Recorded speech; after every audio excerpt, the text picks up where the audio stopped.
Vai tu esi kādreiz saņēmis ziņu no vides savā e-pastā? Kā tu par to jūties? Vai tu zināji, kas tagad notiek? Un vai tevi nepārņēma panika? Neuztraucies, mēs to visu pastāstīsim šajā epizodē, lai tev nav šīs panikas.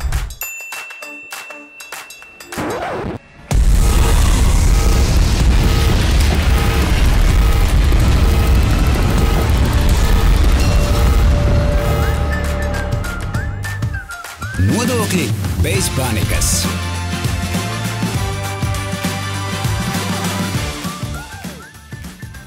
Sveiki, esmu Muna Deivis, un šis ir raidījums Nodokļi bez panikas, jau 8. sērija.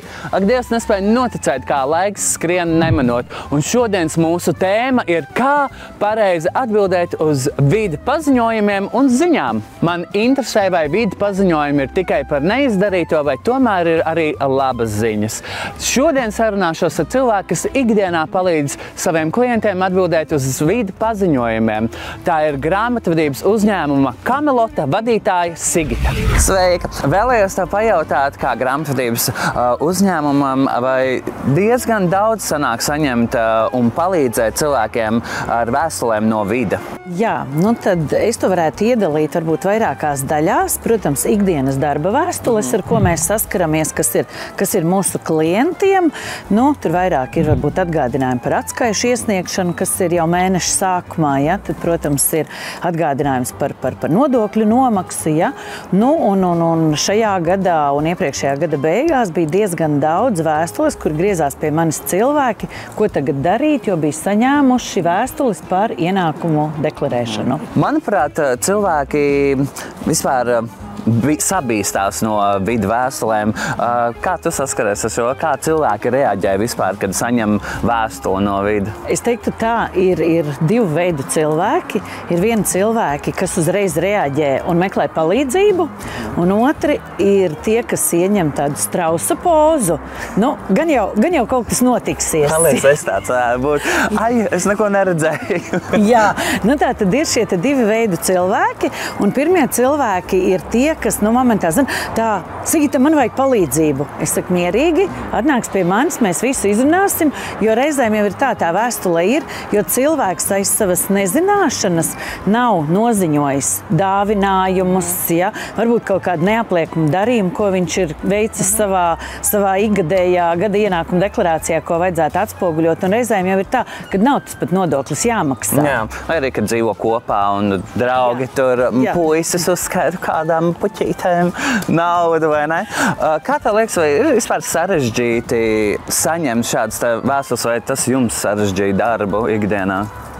Nu, tad atkal man ir jānodala tās vēstules, protams, ko saņem fiziskās personas. Tas jau ir ar to, ka šie cilvēki nav kādus ienākumus deklarējuši, bet otrs, ko saņem uzņēmumi, es teiktu tā, varbūt ir mazliet pa daudz, jo pirmkārt mēneša sākumā tiek atgādināts par atskaitēm, kas mums kā grāmatvežiem, mēs jau zinām, kādas ir klasiskās atskaites, kas ir jānodot mēnesī gan valsts sociālās apdrošināšanas ziņojums par algām, gan PVN deklarācijas. Ja?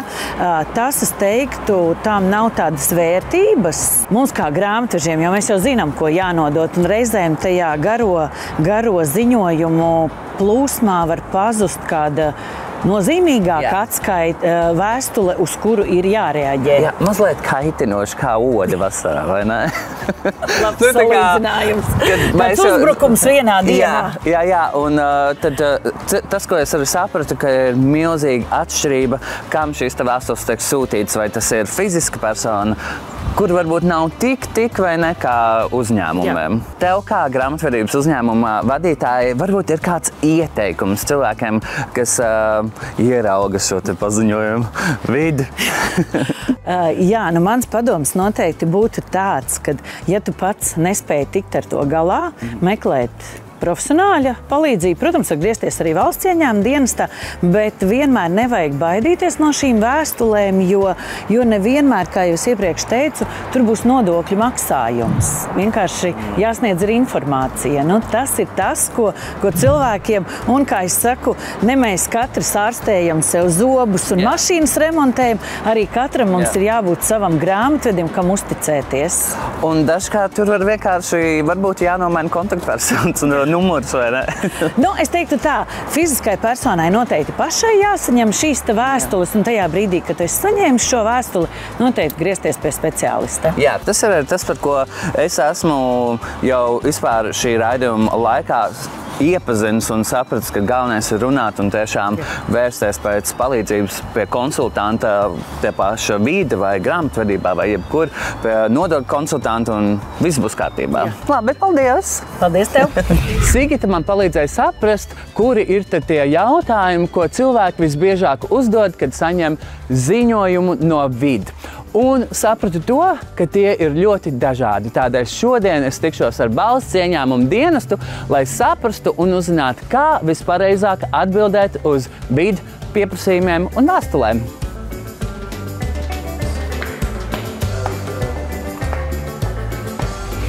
Sveika, Santa! Mēs tiekamies atkal jau. Man prieks tevi redzēt.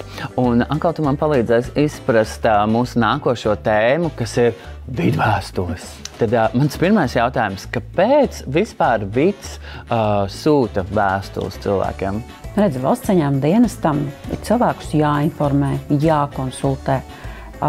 Jābūt drošam, ka viņi visu ir izdarījuši pareizi, visas savas nodokļu saistības nokārtojuši.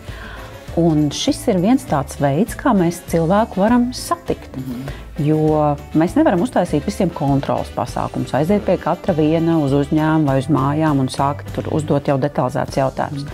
Un tas arī nav vajadzīgs. Mēs skatāmies kaut kādus jautājumus, kas apvieno noteiktas cilvēku grupas, par kuriem mums varbūt ir kāda informācija, kur mums liekas, ka varbūt cilvēkam kaut kas jānoprecizē, vai viņam jāatgādina, piemēram, viņam ir parāds, mēs viņam atgādinām. Tāpēc tā vēstule ir veids, kā mēs cilvēkam tā vēršam uzmanību, ka ir kaut kāds jautājums, pie kura tā kā viņam pašam vajadzētu paskatīties un saprast, vai viss ir kārtībā. Pilnīgi loģiski, vai ne? Man vēl viens jautājums, vai šīs vidu vēstules ir tikai par ienākumiem un kontiem, vai tas ir dažāda veida vēstules? Tas ir ļoti dažādas vēstules. Kā jau teicu, mēs skatāmies, kas ir kaut kādas jaunas lietas, par kurām cilvēki ir jāinformē. Ir kaut kādas lietas, ko mūsu datu bāzes izanalizē, izgriež, saka, ka šeit varētu būt tāda neatbilstība. Tas kontu pieminētais jautājums. Tas pats parādu stāsts. Mēs reizi mēnesī visiem jauniem parādniekiem aizsūtam arī atgādinājumu, ka tev pat ir izveidojies parāds, lūdzu samaksā. Tā kā ļoti dažādi ir tie jautājumi, par kuriem mēs atgādinam, mutinam, vai tā kā uzdodam paši no savas puses kādu jautājumu, kuru mēs gribētu atbildēt. Piemēram, Santa, cilvēks ir saņēmis vēstuli no vidu, un viņš nezina, ko atbildēt uz šo vēstuli. Kur viņu meklēt informāciju par to? Mūsu mājaslapā ir ļoti, ļoti daudz informācijas. Un runājot tieši par vēstulēm, šīs vēstules mēs zinām, ka viņas sasniegs daudz cilvēkus. Tas nebūs 10 vai 20, bet tie būs, piemēram, 100 vai 1000. Mēs cenšamies jau pirms tam izveidot tādu sīku, tādu mazu tādu, tiešām tādu anotāciju, kas tas būs, kāpēc mēs tagad cilvēkus uzrunāsim par vienu vai otru situāciju, kāpēc tas tāds vispār ir. Un arī mājaslapā esam izveidojuši tādu atsevišķu sadaļu vidvēstules, kur patiešām, ja es saņemu vidvēstules, varu iet šajā mājaslapas sadaļā, paskatīties, vai tā vēstule jau tur ir atrakstīta, kas tā par vēstuli, ko tieši vids ar to domā. Un tālāk jau arī tie jautājumi atbildes, kas no tās vēstules izriet vai varētu būt saistīti. Tā kā, ja vien ir vēlēšanās, mūsu mājaslapā ir ļoti, ļoti daudz noderīgas informācijas. Jā, to mēs ar Ievu visās sērijās, manuprāt, atgādinām cilvēkiem, kad, ja ir jautājumi, vēršaties pie vidu vai vidu mājaslapā, un visticamākais, ka arī tur atradīsiet atbildes. Man liekas, ir arī ļoti daudz situācijas cilvēku ikdienā, ka ir daļa cilvēku, kas, man liekas, vispār nepamana, ka viņam ir atnākusi ziņa no vidu, it sevišķi, ja arī tas otrs paziņojums atnākuši Gmail, un šis cilvēks neskatās Gmailā katru dienu. Kas notiek tad un ko darīt šādā situācijā, ja cilvēks vispār nav pamanījis reāli, ka viņam ir ziņa no vidu? Viena lieta, ka mums noteikti jāpārdomā tie savi veidi, kā mēs esam darījuši zinām valsts iestādēm, kā ar mums sazināties. Ja mēs esam norādījuši to vai citu e-pastu, ka tur mēs saņemsim šīs notifikācijas, ar to ir jārēķinās un tomēr jāmēģina atcerēties, un ja tu esi saņēmis to paziņojumu, aiziet paskaties. Cita lieta, ka tās vēstules, ja mēs viņas sūtam, tā kā informatīvi, nekas jau nebūs noticis, arī viņi paskatīsies vēlāk. Lielākā daļa no tiem jautājumiem, par kuriem mēs cilvēkus uzrunājam un atgādinām, viņi nav tādi dažu dienu jautājumi. Ir iespējams to situāciju vērtēt arī kaut kādā ilgākā periodā. Tagad tajā brīdī, kad izdevās to vēstuli atvērt, atcerējāties, tomēr izlasiet un izdariet, ja tur kaut kas ir teikts darīt vai tam līdzīgi. Ja tā būs jau pavisam kāda nopietna lieta, kas pēc tam rada jau konkrētas sekas konkrētam cilvēkam, tad, protams, ar fiziskām personām, tieši ar fiziskām personām, piemēram, pirms konta bloķēšanas, mēs cenšamies papildus sazināties arī citos veidos, kas mums ir pieejami. Sazvanīt pa telefonu, izstāstīt. Pie tādām ļoti nopietnām lietām, fiziskām personām, mēs mēģināsim ar jums vēlreiz sazināties. Ja tas būs informatīvi un vairāk vērsts uz to, lai jūs pats sakārtot kaut ko vai pārdomātu, tad, protams, mēs paļaujamies, ka jūs pats zinat, kā darīt labāk, un papildus nekā vairāk neklauvēsim pie tām durtiņām. Jā, bet arī, ja tu, piemēram, neesi kādu laiku redzējis to vēstuli un pēkšņi ieraugi, tad, man liekas, tas, ko mēs visu laiku sakam, pazvanīt vidam, pateikt, es atvainojos, vispār tiešām nepamanīju un nebiju iegājis savā sistēmā ilgāk laika, paziņot to, kāpēc nav atbildējis, piemēram, kaut ko nopietnu arī.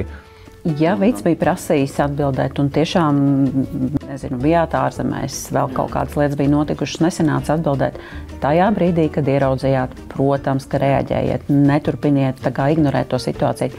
Jo, ja tā ir nopietna lieta, viņa mūsu pusē neapstāsies, tāpēc ka kāds neatbildē, viņa turpināsies. Jā, jo pagājušais gads man parādīja to, ka dzīvē tiešām var viss kaut kas notikt, un pagājušajā gadā arī parādīja to, ka tu vari pazust no dzīves uz vairākiem mēnešiem saistībā ar slimnīcām, ar negadījumiem, un tas ir viens no iemesliem, kāpēc cilvēks varētu neredzēt, ka viņam ir kaut kāda vēstule, ka viņš, ir slimnīcā vai veselības problēmas kaut ko, un tad jau, tu vienkārši pazvani un paskaidro, kas ir noticis, un man liekas, ka, tā kā mēs jau izrunājām, kad līdz sapratīs un nāks pretī un zinās, kāpēc nav dota nekāda ziņa. Tieši tā. Un mans tāds pēdējais jautājums ir, ja ieņēmuma dienests atsūta cilvēkam vēstuli, piemēram man, tas nozīmē, ka esmu krāpnieks uzreiz. Es nezinu, kā katrs pats par sevi tajā situācijā domā un jūtās, bet valsts ieņēmuma dienests nesūta vēstules ar tādu domu. Mēs zinām ļoti labi, ka absolūti lielākā daļa mūsu iedzīvotāju un uzņēmumu ir godprātīgi, un pat tie, kuriem izveidojas vai parāds, vai kaut kādas neiesniegtas deklarācijas. Pilnīgi noteikti lielākā daļa tas ir nevis tāpēc, ka tas ir apzināti vai lai krāptos, bet nezināšanas vai kaut kādas neuzmanības vai paviršas attieksmes dēļ. Un mēs esam šeit, lai palīdzētu, lai norādītu, ka nav izdarīts šis, nav izdarīts tas, sakārtojam kopā. Jā. Tā kā pilnīgi noteikti vēstules ir tieši tāpēc, lai mudinātu lietas sakārtot, nevis meklētu kaut kādus, vainīgos vai kādu vainotu par kaut ko. Jā, es pilnībā 100% piekrītu, un es pat gribētu un ceru, ka šīs sarunas un šis raidījums mainīs to sabiedrības bailes vai šo ka viņi izdzirdēs vārdu vids vai nodokļi, kad visi viņi, es esmu, es nerunāšu, jo es būšu krāpnieks vai kaut ko, kad to tā nevajag uztvert. Un pilnīgi 100% piekrītu, kad cilvēkiem var rasties un rodas problēmas ne tāpēc, ka viņi to grib radīt, bet tāpēc, ka viņi neizprot un nesaprot pareizi, varbūt kā kas ir jādara. Un, tā kā milzīgi paldies vēlreiz par šo sarunu un super noderīgi. Un es tiešām ceru, ka sabiedrība uzklausīs un noklausās un sapratīs labāk, un paldies, kad palīdzi man un šim raidījumam vest to ziņu un izprast lietas labāk. Paldies! Paldies tev!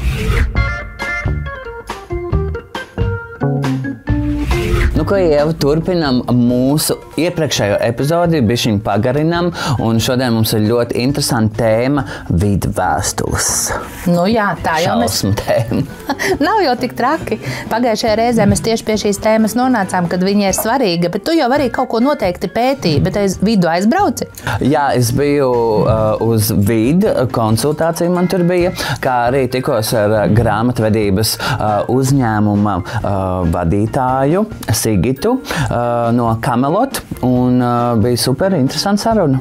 Tātad tas, ar ko es vēlos sākt šo raidījumu, un vispār sākt mūsu sarunu, ir, kad tu saņem vēstuli no vidu, ko darīt un kā vispareizāk reaģēt vispār uz šīm te vidu vēstulēm? Jāsāk ar to, ko mēs jau runājām patiesībā pirmajā raidījumā, kad valsts ieņēmuma dienests mūsu apziņā ir kaut kāds bieds, kaut kāds šausmas un vienalga patiesībā, vai viņš mums sūta paldies. Starp citu, tu zināji, ka valsts ieņēmuma dienests mēdz atrakstīt arī vēstules un pateikties par labu sadarbību? Nē, tādu neesmu saņēmis, bet es tagad... Vismaz vienmēr, kad redzu, kad man ir vēstule no vidu, neatliek. Jo es kādreiz tiešām arī kaut kā biju neizglītojies vai baidījos no šīm te vidu vēstulēm, neizprastams, kāpēc man vispār tādas nāk. Tagad es tiešām, kad saņemu, uzreiz momentāli atveru, kad man ir iespēja, un bieži vien tur tiešām ir lielākoties vienkārši informatīva vēstule, un nevajag tik ļoti baidīties. Bet tā, ka paldies par lielisku sadarbību, neesmu vēl saņēmis. Varbūt šogad. Jā, tev ir iespēja, jo arī tādas vēstules ir. Bet par cik šī iestāde pati par sevi mums jau no seniem laikiem rada tādas paniku uzreiz, vai ne? Bet kā mēs runājām, kad nevajag baidīties un atvērt, un tad jau skatīties, kā to visu var risināt. Kas vispār atvērt un pasīties, kas tur ir, jo cilvēki, atvēršu vēlāk, tāpat kā ar telefona rēķiniem, kā jau es minēju iepriekšējā sērijā. Samaksāšu rīt, un tad tu strādā, līdz tev jau ir termiņa beigas un tūlīt atslēgs telefonu. Tāpat var būt ar šīm vēstulēm. Tā gadās arī ar vidu vēstulēm. Bet bija tāds vesels pasākums, kādēļ mums tiešām vajadzētu nedaudz detalizētāk parunāt par šo tēmu. Kopš 24. gada vasaras valsts ieņēmuma dienests sāka metodiski izsūtīt vēstules fiziskām personām ar aicinājumiem paskaidrot savus ienākumus, kādēļ ienākumi bankas kontā būtiski atšķirās no deklarētajiem ienākumiem. Jā, šo es arī ļoti labi atceros.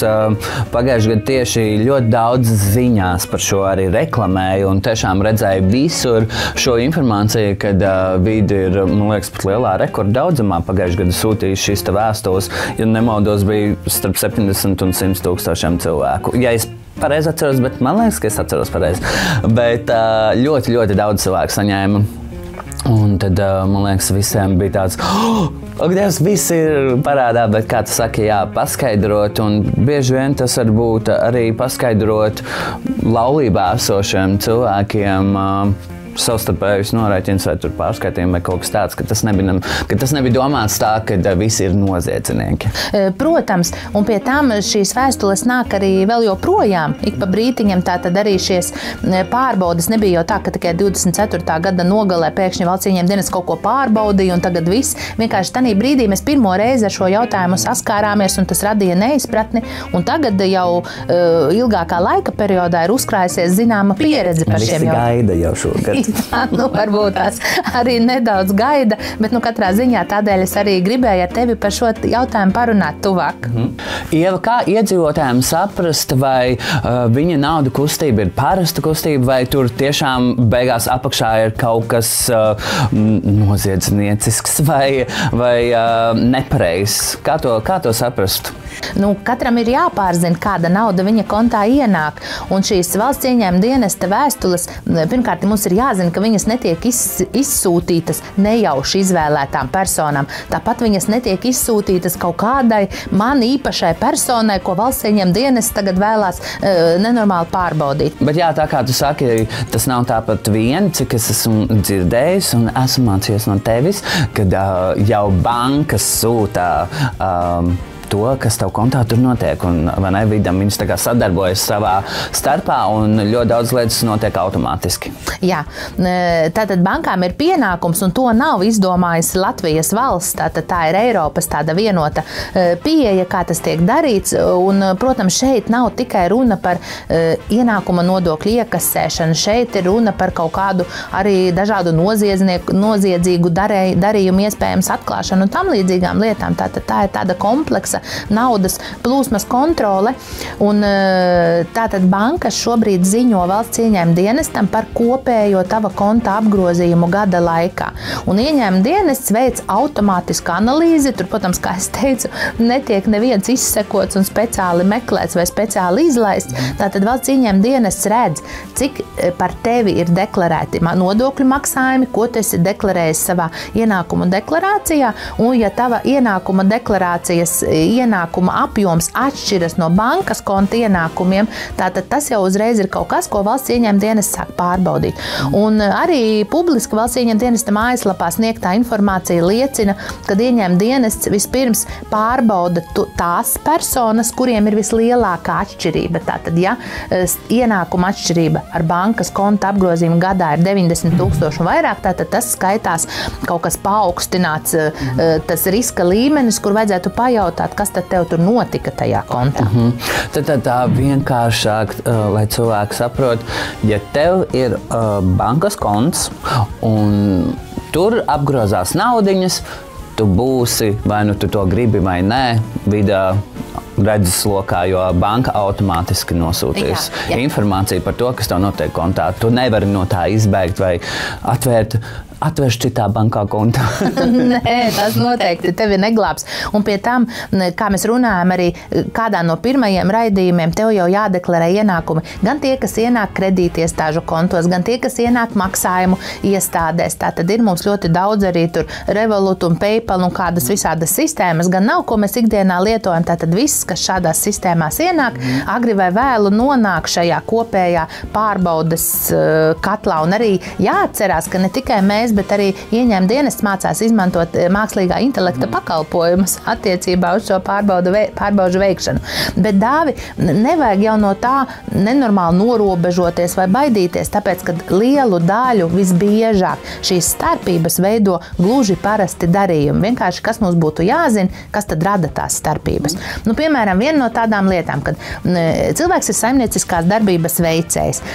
Gada deklarācijā saimnieciskās darbības veicējs deklarē savu ienākumu, kas ir ieņēmumi mīnus izdevumi. Tātad tavā kontā varbūt ienāk 150 000, bet tu esi deklarējis saimnieciskās darbības rezultātu plus 3 000. Un tātad, lūk, rekur, tu jau esi riska persona, jo tavi ienākumi pēc vidu datiem ir būtiski mazāki nekā tavā kontā ienāca nauda. Tātad dažādas situācijas var būt. Tas attiecas ne tikai uz cilvēkiem, kas strādā, tas attiecas arī uz cilvēkiem, kas vienkārši ir mājsaimnieci un vīri pārskaita naudiņu uz kontu. Un tas ir, vai arī, kā mēs iepriekšējās sērijās runājām, ar draugiem savstarpēji norēķini. Tas viss arī iekļauj. Viss, kas ir konta naudiņas. Jā, protams, šīs situācijas var būt dažādas. Arī šie savstarpējie norēķini, tātad, kā mēs runājam, mēs kopā ceļojam un visi iemaksā tev kontā naudiņu, būtu mums jāsaprot, ka tas nav ienākums tev, bet tev ir jāmāk izskaidrot, jāvar paskaidrot, ko tu par visiem pirki, un arī parasti tās situācijas ir izskaidrojums. Un tas, ko mēs esam iemācījušies un atceramies no iepriekšējām sērijām, saglabāt čekus un saglabāt pierādījumus, lidmašīnas biļetes, viesnīcas. Jā, nu redz. Redz, es kaut ko arī iemācos, es atceros, esmu gudrs. Ļoti daudz tu esi iemācījies, bet vēl tāda atšķirība, ko cilvēki bieži vien nezina, kas veido atšķirību, ir darba alga.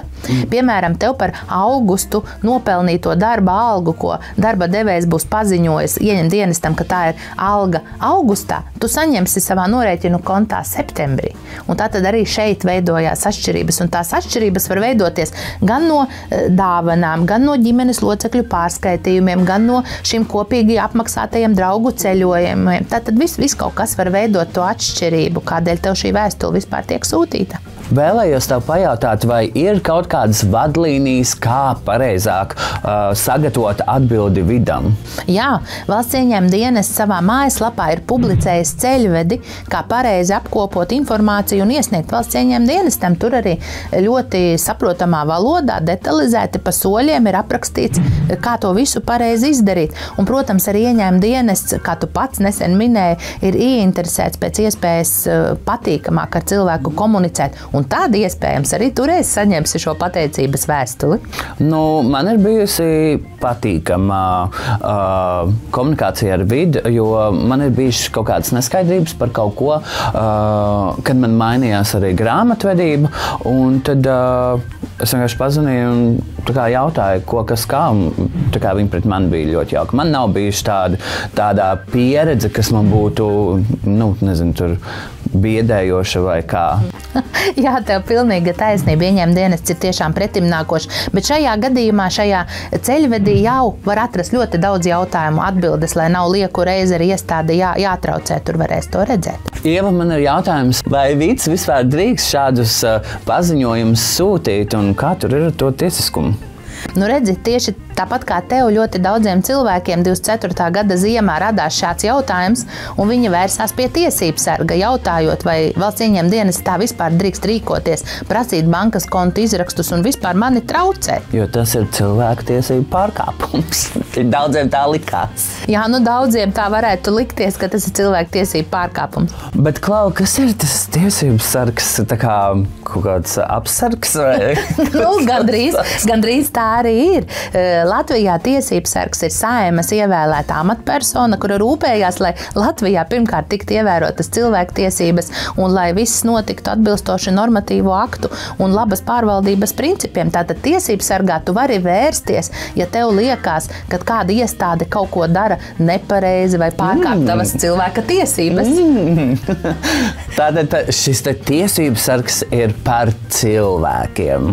Jā. Tātad, ja mums kaut kas nepatīk, mēs ejam pie tiesības sarga. Jā, redzi, bet mēs jau pie tiesības sarga ejam, mēs gūstam gandarījumu un morālu atbalstu, bet tiesības sarga lēmumam ir tikai rekomendējošs raksturs. Viņš nevar vērsties ar represijām vai kaut ko pārtraukt vai Valsts ieņēmuma dienestam aizliegt. Viņš var tikai konstatēt, ka process notiek atbilstoši labas pārvaldības principiem. Jā, un ko tiesības sargs saka par šīm vidvēstulēm? Tiesības sargs ir secinājis, ka Valsts ieņēmuma dienests rīkojās atbilstoši, lai veicinātu nodokļu maksājumus. Tiesības sargs vēlreiz atgādina par to, ko mēs jau abi esam pirmajos raidījumos runājuši, ka nodokļu maksājumi ir nepieciešami, lai mēs sektu valsts drošības vajadzības, lai mēs apmaksātu sociālās vajadzības, tātad, lai sektu valsts maksājumus un lai šie maksājumi saulaicīgi nonāktu budžetā un būtu viegli pārvaldāmi un pārskatāmi, tātad Valsts ieņēmuma dienests arī rīkojās atbilstoši labas pārvaldības principiem. Tātad viss notiek tā, kā tam ir jānotiek un kā tam ir jābūt. Jā, un vēl, kad ir radušās kādas neatbilstības vai cilvēcīgas kļūdas aizpildot nodokļu deklarāciju vai aizpildīts nepareizā rindiņā, šis, piemēram, saņemtais dāvinājums vai neapliekams ienākums, šāda vēstuļu izsūtīšana palīdz daudz ātrāk šīs neatbilstības atrisināt, un arī Valsts ieņēmuma dienestam ir vieglāk veikt savu pārvaldības darbu. Tādēļ tiesības sargs vēl papildus aicina novērtēt un izprast Valsts ieņēmuma dienesta darbības mūsu kopēju interešu labā. Un šeit ir svarīgs jautājums, kādos gadījumos ienākums neapliekas ar nodokli un kādēļ viņi ir jādeklarē? Jā, tāda lieta ir. Tas ir viens no jautājumiem, kas, manuprāt, bija diezgan populārs. Tad, kad Valsts ieņēmuma dienests šos aicinājumu vēstules izsūtīja, tad cilvēki saprata, ka viņam ir šie neapliekami ienākumi, kuri ir jādeklarē. Jā, tas tā izklausās diezgan dīvaini, bet atbilstoši likumam, ja tavi neapliekamie ienākumi gadā kopsumā pārsniedz 10 000 eiro, tev ir obligāti jāiesniedz gada ienākuma deklarācija, un šī ienākuma jādeklarē. Un kas ir šie neapliekamie ienākumi? Man gribas zināt. Jā, ir. Varbūt man arī kaut kas ir neapliekams. Ļoti iespējams. Piemēram, ir patiesībā virkne neapliekami ienākumu, un parasti arī konsultācijās ar Valsts ieņēmuma dienestu tu varbūt pamanīsi, varbūt pat jau arī esi jautājis tādu lietu, kad iestāde ļoti bieži piemin neapliekamais ienākums 9. pants. Tātad Tātad pavisam vienkārši visi neapliekami ienākumi, kas attiecas uz fizisko personu, ir aprakstīti likuma par iedzīvotāju ienākuma nodokli 9. pantā. Ja tur šo ienākumu neatrodi, tavi ienākumi ir apliekami ar nodokli vienā vai otrā veidā.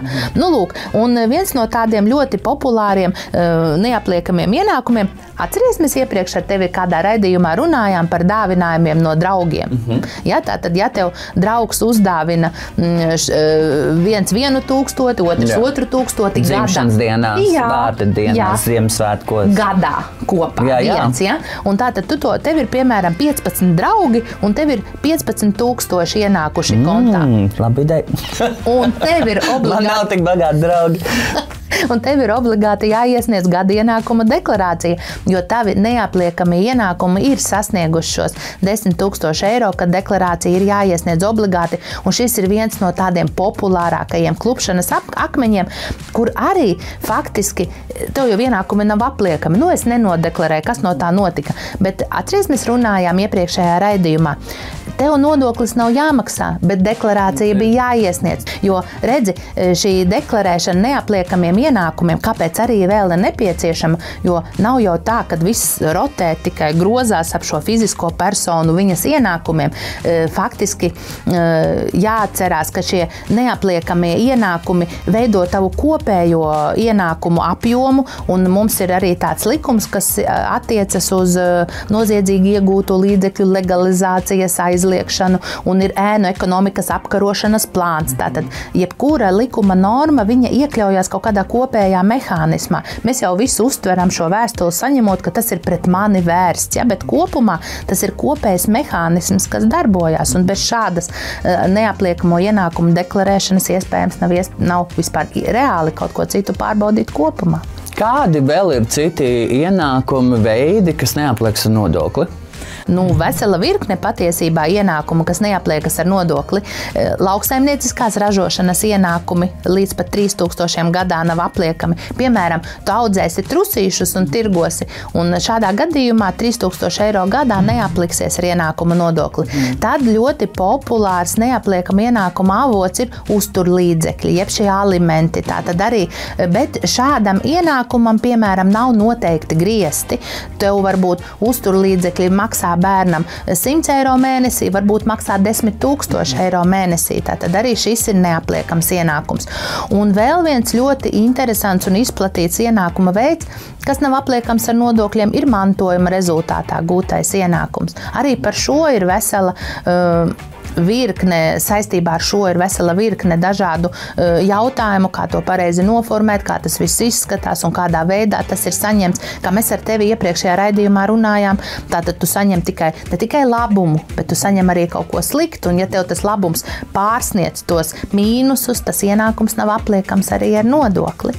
Nu, lūk, tā tad ir dažādi, piemēram, arī mēs runāsim nākamajos raidījumos kādā par azartspēlēs gūto ienākumu. Tātad arī šeit 3,000 gadā nav apliekami ar iedzīvotāju ienākumu nodokli. Un šajā pašā 9. pantā likumā var atrast visu sarakstu pilnā apmērā. Tur ir vēl dažādas niansētas lietas, kuras ir daudz retāk nekā mantojuma un uzturnaudas maksājumi. Es sakoju dažādiem šoviem vai kaut kādām akcijām, kur cilvēki var laimēt, piemēram, mašīnu. Un esmu dzirdējis, un agrāk tā bija, kad bieži vien šie cilvēki nemaz nevarēja to mašīnu iegūt, jo viņiem bija jāmaksā kaut kāda vērtība vai nodoklis par šo mašīnu. Kā ir tagad? Jo es esmu dzirdējis, ka tur kaut kas ir samainījies. Jā, kādreiz tiešām tā bija, ka cilvēks laimēja šo loterijā, laimēja šo mašīnu, vienkārši nevarēja viņu paņemt, jo nebija naudas nodokļa. Jā, laimēja, bet tajā pašā laikā nelaimēja. Man tas likās vispār, kad cilvēks laimē mašīnu, bet tev ir jāsamaksā, lai tu viņu dabūtu, tas neliekas kopā. Jā, kad īsti nelaimē, bet jau diezgan daudz gadus tā vairs nav. Tad, kad tiek rīkotas preču un pakalpojumu loterijas, varbūt kādreiz, tā kā tu minēji, tu reklāmās redzi veikals, kad nopērci tur tādu un tādu saldējumu, atsūti mums kodiņu, un tad tu varēsi laimēt tur somu, mašīnu un kurpes. Čipšos parasti tādas. Arī čipšos varētu būt. Un tādā gadījumā vienmēr šajās reklāmās ir atsauce uz loterijas numuru. Ja, tā tad ir speciāli ministru kabineta noteikumi, kuri pasaka, ka ja uzņēmums rīko šādu preču un pakalpojumu loteriju, kur tu kaut ko pērc un kaut ko iespējams vinnē, viņš samaksā tavā vietā šo nodokli preču vērtības apjomam, piemērojot šo nodevu, kas faktiski ir iedzīvotāja ienākuma nodokļa apmērā. Līdz ar to tu vinnējot automašīnu, viņu vari paņemt un braukt. Kā ir ar naudas laimestu? Tas ir savādāk? Tas ir tieši tas pats. Tad arī, ja, piemēram, naudas laimestā čipšos es laimētu 10 000, tad es saņemtu tos 10 000. Jā, jo uzņēmums jau būtu tavā vietā ienākuma nodokli samaksājis, reģistrējot šo loteriju. Tātad šis ir viens no tiem piemēriem, kas neapliekas ar nodokli. Jā, bet, protams, ja tava mašīna maksās 30 000, tas pārsniedz 10 000 slieksni un tev ir obligāti jāiesniedz gada deklarācija. Tātad šie visi ienākuma veidi ir tie, kas neapliekas ar nodokli, bet obligāti ir jādeklarē, un tas ir, ja ir pāri 10 000. Jā, ja gadā šo ienākumu kopsumma pārsniedz 10 000 eiro, ir jāiesniedz obligāti deklarācija. Skaidrs. Arī šis varētu būt pamats, kādēļ valsts ieņēmuma dienests tev vēstuli iespējams atsūta, kad neesam nodeklarējuši. Jā, es neesmu nekad neko laimējis, tāpēc man tā nav. Tev ir iespēja. Kā jau ļoti daudzi zina, kad šogad oficiāli cilvēkiem nav jāprecās vairs, viņi var noslēgt partnerību oficiāli. Un es gribēju pajautāt, kā tur ir, vai tas ir tas pats, kas laulība, kā tur ir ar naudas pārskaitījumiem, vai nodoklis ir jāmaksā no tā vai nav. Šī ir viena tāda lieta, kura ilgus gadus jau bija gaidīta tieši iedzīvotāja ienākuma nodokļa izpratnē, jo ļoti bieži cilvēki vienkārši dzīvo kopā un pat nevēlās reģistrēt laulību. Tās var būt ļoti dažādas situācijas, katram mums ir savi uzskati un sava dzīves uztvere, un katrs dzīvo, kā viņš vēlās, bet iedzīvotāja ienākuma nodokļa šī patiešām bija problēma. Un arī tātad no šī 24. gada 1. jūlija, kopš likums stājās spēkā, tātad cilvēki reģistrējot partnerību fizisko personu reģistrā, tātad jābūt izdarītam šim ierakstam, un uz reģistrētiem partneriem attiecas visi tie paši labumi iedzīvotāja ienākuma nodokļa likumā paredzētie kā uz laulātajiem. Jā, es arī saviem draugiem, starp citu, kas nevēlas precēties, par šo esmu ļoti daudz runājis, un arī tiem, kam ir bērni, esmu vienmēr teicis, var tagad reģistrēt partneru attiecības un nevajag obligāti precēties, bet tad nebūs nekādas arī problēmas, un arī šīs naudas lietas būs daudz, daudz vieglākas, un nebūs, viņš man var pārskaitīt vai nevar, jo, ja tu neesi veicis partnera šo te attiecību statusu, tad, uz tevi attiecas tas pats 1400, ka var dāvināt tikai. Jā, tieši tā. Tā tad ir iespēja to visu risināt šādā veidā, bet par to arī, manuprāt, diezgan maz tiek runāts tieši šī iedzīvotāja ienākuma nodokļa kontekstā. Jā. Vēl viens jautājums par cilvēkiem, kas dzīvo ārzemēs, bet viņi saņem vēstules no Latvijas, no vidi, bet viņi jau sen dzīvo ārzemēs. Kāpēc tā notiek un kāpēc tā ir? Tas pavisam vienkārši patiesībā, jo ja tev Latvijā ir konts, un banka ir tevi identificējusi kā nodokļu rezidentu. Atceries, mēs iepriekšējos raidījumos runājām, pilsonība nenozīmē automātiski nodokļu rezidenci. Un varbūt kādreiz tu biji nodokļu rezidents Latvijā, tagad tu dzīvo un strādā vai mācies ilgstoši Vācijā un vispār ar Latviju tev nekādas saiknes nav, bet dēļ šīs problēmas, ka tu neesi valsts ieņēmuma dienestā nomainījis savu rezidences statusu, arī saņem šo vēstuli. Un tādos gadījumos, ja cilvēks uzskata, un tas ir pamatoti, kad viņš ir Latvijā nerezidents un rezidents, piemēram, Vācijā, viņam pašam ir jāraksta iesniegums valsts ieņēmuma dienestam ar lūgumu atzīt savu nerezidenta statusu, un viņam ir arī jāinformē sava banka, kad viņš vairs nav rezidents, kad viņš ir nerezidents, jo atceries, ka iepriekšējos raidījumos mēs arī pārspriedām, kad uz nerezidentiem attiecas pavisam citas lietas nekā uz rezidentiem, un kā to izdarīt, mēs arī ar tevi esam vienā no pirmajiem raidījumiem runājuši. Sarunā ar Sigitu mēs sapratām to, ka no vidu arī saņemt vēstules ne tikai par konta apgrozījumu. Kādi ir vēl veidi un tipiskākās vēstules no vidu, par ko tu vari saņemt?